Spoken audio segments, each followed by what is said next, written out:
Hello friends, I am इम्तियाज़ अंसारी। और आप जानते हैं कि जैसा कि मैंने आपको लास्ट क्लास में ही बताया था कि हम लोग इंडियन इकोनॉमिक डेवलपमेंट जो सीबीएसई क्लास 12th की एक बुक है और उसकी हमने एक सीरीज़ स्टार्ट कर दी है। आज हमारी दूसरी क्लास है।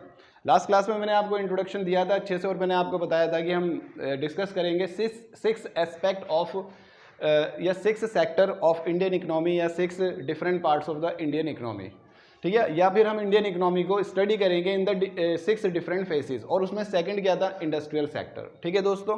तो अब हमारा क्वेश्चन यहाँ पर ये बनता है कि इंडस्ट्रियल सेक्टर की कंडीशन क्या थी at the time of independence या on the eve of independence. एक बात और बताना ज़रूरी समझता हूँ आपको, on the eve of independence का मतलब ये नहीं है कि exactly on 1947। On the eve of independence का मतलब ये है कि थोड़ा सा फ्रीडम से पहले एंड थोड़ा बहुत फ्रीडम के बाद में, मतलब कि ब्रिटिशर्स का इफेक्ट जब था और जब वो चले गए उसके बाद थोड़ा थोड़ा एक ड्यूरेशन है, ठीक है ना। तो उस टाइम में हमारे यहाँ पर इंडस्ट्रियल सेक्टर की कंडीशन क्या थी दोस्तों। इंडस्ट्रीज़ की बात करें तो इंडस्ट्रीज़ आप जानते हो जिनको हम क्या बोलते हैं, manufacturing sector, and they convert into raw material into the finish goods. अब हम अगर इंडिया के इंडस्ट्रियल सेक्टर की बात कर रहे हैं और वो भी कब बात कर रहे हैं, इंडिपेंडेंस, आज़ादी के समय। तो सोचो ब्रिटिशर्स ने, जब ब्रिटिशर्स यहाँ पर आए थे वो ट्रेड के थ्रू ही आए थे। वो लोग जब इंडिया में आए तो उन्होंने क्या कहा, उन्होंने कहा जी हम तो यहाँ से ट्रेड करेंगे। उन्होंने ईस्ट इंडिया कंपनी बनाई ट्रेड करने के लिए। धीरे धीरे क्या किया, उन्होंने यहाँ पर रूल करना शुरू कर दिया और जो भी चलता रहा वो आप जानते ही हैं। हिस्ट्री में जाना नहीं चाहता मैं, इकोनॉमिकली पढ़ाना चाहता हूँ। तो उन्होंने हमारे इंडस्ट्रियल सेक्टर को एक्सप्लॉइट किया, उन्होंने उसको बिल्कुल एक तरीके से बर्बाद किया। क्यों? ताकि इंडस्ट्रियल रेवोल्यूशन जो इंग्लैंड में पहले ही हो चुका है, ताकि उनकी जो गुड्स हैं वो इंडियन मार्केट में इजीली सेल हो सके और उनका प्रोडक्शन इंडियन मार्केट में सेल होगा। इसके लिए इंडिया में तो इंडस्ट्रीज़ नहीं होनी चाहिए ना, तो दे एक्सप्लॉइटेड इंडियन इंडस्ट्रीज़। उन्होंने इंडिया की इंडस्ट्रीज़ को बहुत एक्सप्लॉइट किया, अलग अलग तरीके से एक्सप्लॉइट किया और ताकि वो अपने चीज़ को यहाँ पर बेच सकें। तो देखो उन्होंने, मैं आपको एक बात और बताता हूँ कि हमारे इंडस्ट्रियल सेक्टर के अंदर ब्रिटिशर्स के टाइम में हैंडीक्राफ्ट जो था ना, क्योंकि कोई बड़ी इंडस्ट्री तो थी नहीं। हैंडीक्राफ्ट का मतलब हिंदी में क्या होता है, हस्तशिल्प, जिसके अंदर मशीनरी का बहुत बहुत कम यूज़ होकर केवल हाथों से बने हुए टूल्स या अपनी आर्ट को यूज़ करके किसी भी चीज़ का प्रोडक्शन किया जा सकता है। कारपेट्स हो सकती हैं, क्लोथ्स हो सकते हैं, शूज़ हो सकते हैं, सर पर पहनने वाली टोपी वगैरह, कैप हो सकती हैं, ठीक है ना। तो कई डिफरेंट टाइप्स ऑफ गुड्स होती हैं। तो वो हैंडीक्राफ्ट्स के थ्रू हमारे इंडिया में बनाई जाती थी। क्यों? क्योंकि ब्रिटिशर्स के टाइम में हमारे यहाँ पर कोई बड़ी इंडस्ट्रीज़ नहीं थी, ठीक है ना। एक इंडस्ट्री थी केवल ब्रिटिशर्स के टाइम में, याद रखना, TISCO, TISCO, Tata iron and steel corporation. 1905 ध्यान रखना, ये मैं आपको सेपरेटली बता रहा हूँ, ये भी 1 मार्क्स का क्वेश्चन है। TISCO Tata iron and steel company कह दो या कॉरपोरेशन, ये 1905 के अंदर एस्टेब्लिश हुई थी और only it was the heavy industry in India at that time. और ये प्राइवेट कंपनी थी, कोई इसके अलावा कोई हैवी इंडस्ट्री नहीं थी। और मैं आपको एक बात बताता हूँ, 1905 में ये एस्टेब्लिश हुई थी और इसने भी आज़ादी तक इसने जो भी हमारे देश के अंदर इंफ्रास्ट्रक्चर में काम किया है वो ब्रिटिशर्स के कहने पर ही किया है, क्योंकि वो हमारे ऊपर रूल करते थे। तो मेनली हमारे यहाँ पर अगर इंडस्ट्रियल सेक्टर में कुछ काम होता था तो वो कहाँ होता था, हैंडीक्राफ्ट में। तो देखो ब्रिटिशर्स ने क्या किया, उन्होंने हमारे हैंडीक्राफ्ट को क्या कर दिया, एक्सप्लॉइट किया, ख़त्म कर दिया उन्होंने। यहाँ पर उसका कहते हैं एक्सप्लॉइटेशन कर दिया उन्होंने। यहाँ पर उसको किस तरीके से किया वही हमारी कंडीशन है। और यहाँ पर भी 2 क्वेश्चंस एक साथ चलेंगे, तो कुछ पॉइंट्स मैं आपको बताता हूँ कि देखिए ब्रिटिशर्स ने हैंडीक्राफ्ट को किस तरीके से उन्होंने मतलब एक्सप्लॉइट किया, या इंडस्ट्रियल सेक्टर को उन्होंने किस तरीके से हमारे यहाँ पर एक्सप्लॉइट किया, ये हमारा क्वेश्चन है। और उसकी कंडीशन क्या थी, तो यहाँ पर पहला पॉइंट आता है। पहला पॉइंट काफ़ी इंपॉर्टेंट है, डिस्क्रिमिनेटिंग टैरिफ पॉलिसी। टैरिफ का मतलब टैक्स से होता है। टैरिफ वो टैक्सेस होते हैं which are impose on import and export of the goods and services. Tariff क्या है, एक टैक्स है जो उन गुड्स एंड सर्विसेज पर लगाए जाते हैं जिनको हम या तो एक्सपोर्ट करते हैं या फिर हम इम्पोर्ट करते हैं, ठीक है ना।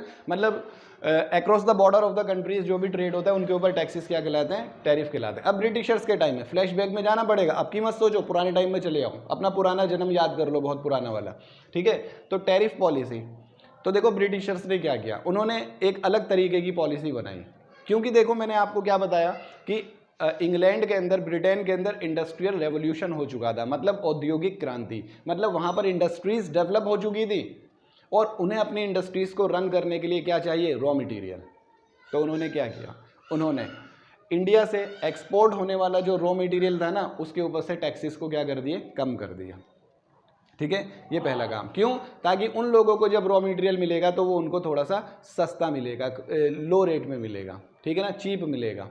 चीप मतलब यहाँ सस्ता है। तो उन्होंने एक्सपोर्ट होने वाली, इंडिया से जो रॉ मटेरियल एक्सपोर्ट होता है उसके ऊपर से टैक्सेस क्या कर दिए, कम कर दिए। अच्छा, और जो ब्रिटेन से आने वाली जो चीज़ें थी, फिनिश गुड्स थी, सोचो उन पर क्या किया, उनके ऊपर टैरिफ टैक्सेस कम किए या ज़्यादा कर दिए, क्या किए, बढ़ा दिए, नहीं घटा दिए, उनके ऊपर भी घटा दिए। क्यों, क्योंकि अगर ब्रिटिशर्स अपनी गुड को यहाँ सेल करना चाहते हैं तो वो तो कम रेट में करेंगे ना, तो टैक्सेस कम कर दिए ताकि वो हमारे यहाँ पर क्या बिकें, सस्ती बिकें। जब वो कम रेट में बिकेंगी तो वो हैंडीक्राफ्ट्स को क्या करें, हैंडीक्राफ्ट्स के कंपैरिजन में लोग उनको परचेज करेंगे। ठीक है ना, तो उन्होंने देखो इंडिया से रॉ मटेरियल जो एक्सपोर्ट होता है उसको भी टैक्स फ्री कर दिया या लेस कर दिया टैक्स, और जो बाहर से फिनिश गुड आती थी उनके ऊपर भी कम टैक्स कर दिए। लेकिन इंडिया से जो फिनिश गुड एक्सपोर्ट करते थे ना हम, इंडिया से जो हैंडीक्राफ्ट या इंडिया से जो भी बनने वाली चीज़ें थी, जो फिनिश गुड्स थी, जो दूसरे देशों में जाती थी, हमारे इंडिया का सामान भी दुनिया में बहुत सारे देशों में बिकता था, मिस्र है, ईरान है, ठीक है ना, ये जितनी भी क्या कहते हैं साउथ अफ्रीकन और ये जितनी भी अरेबियन कंट्रीज़ हैं, इनको इंडिया से बहुत सारी हैंडीक्राफ्ट की चीज़ें एक्सपोर्ट की जाती थी। लेकिन ब्रिटिश गवर्नमेंट ने क्या कर दिया कि they imposed heavy tax on the handicraft product. अब उससे क्या हुआ, हमारा सामान जो हमारे यहाँ बन रहा है वो एब्रोड, वो फॉरेनर के लिए क्या हो गया, महंगा। ठीक है ना, तो हमारा सामान नहीं बिकेगा, मतलब हमारी चीज़ नहीं बिक रही और उनकी चीज़ हमारे यहाँ पर बिक रही है। तो उन्होंने अपने ट्रेड को चलाने के लिए, और देखो इसका एक रिजल्ट थोड़ा सा ध्यान से समझना पड़ेगा, हम हैंडीक्राफ्ट से सेल कर रहे हैं अरेबियन कंट्रीज़ में, ठीक है, लेकिन हमारी चीज़ों के ऊपर टैक्स लगे हैं तो हमारी चीज़ तो महंगी हो गई, और वहाँ पर ब्रिटिशर्स अपने प्रोडक्ट को बेच रहे हैं कम रेट में, तो अरेबियन लोग किससे परचेज करेंगे, उनसे। तो इस तरीके से हमारे हैंडीक्राफ्ट ऑटोमेटिकली क्या होंगे, एक्सप्लॉइटेड हो जाएंगे। तो ना पहला पॉइंट ये है कि इंडस्ट्रियल सेक्टर के अंदर की the British government used discriminating tariff policy. ठीक है ना, तो इस तरीके से उन्होंने हमारे हैंडीक्राफ्ट को क्या किया, एक एक्सप्लॉइटेशन किया। ठीक है दोस्तों, इसके अलावा और बताता हूँ मैं आपको, जब ब्रिटिशर्स अपने प्रोडक्ट को यहाँ पर सेल करते थे तो हमें कंपटीशन करना पड़ता था। कंपटीशन करना पड़ता था किससे, competition from machine made goods.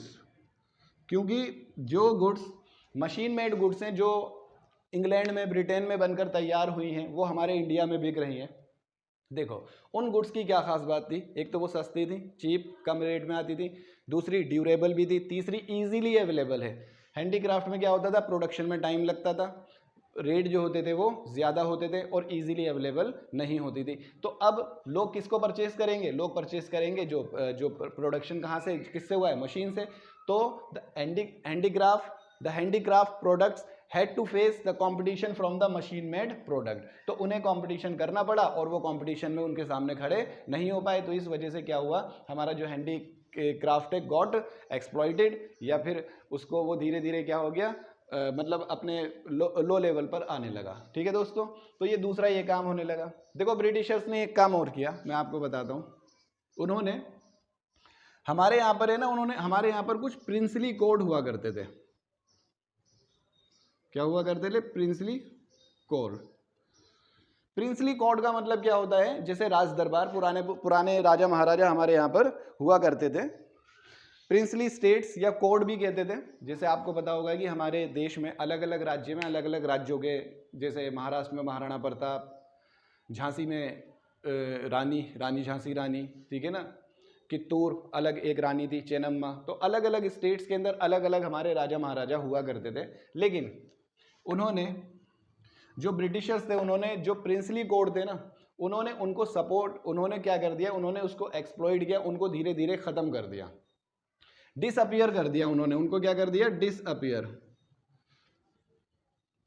Disappear कर दिया। डिसअपियर मतलब उनको गायब कर दिया, उनको एक तरीके से बिल्कुल ख़त्म कर दिया। कैसे एंड कर दिया उनको, देखो प्रिंसली कोड, के बारे में पहले तो मैं आपको बताऊं एक बात, ये जो प्रिंसली कोर्ट है ना, ये सपोर्ट किया करते थे, किसको किया करते थे? हैंडीक्राफ्ट को, ठीक है ना। आपने पुरानी मूवीज़ में, कुछ सीरियल्स वगैरह में देखा होगा, कुछ राजा महाराजाओं का कोर्ट हुआ करता था, राज दरबार, तो वहाँ पर कुछ लोग राज्य के लोग हुआ करते थे, तो कुछ चीज़ बनाकर लाया करते थे और राजा को एक गिफ्ट देते थे, तो राजा को पसंद आती थी तो बदले में कुछ देता था, ठीक है ना।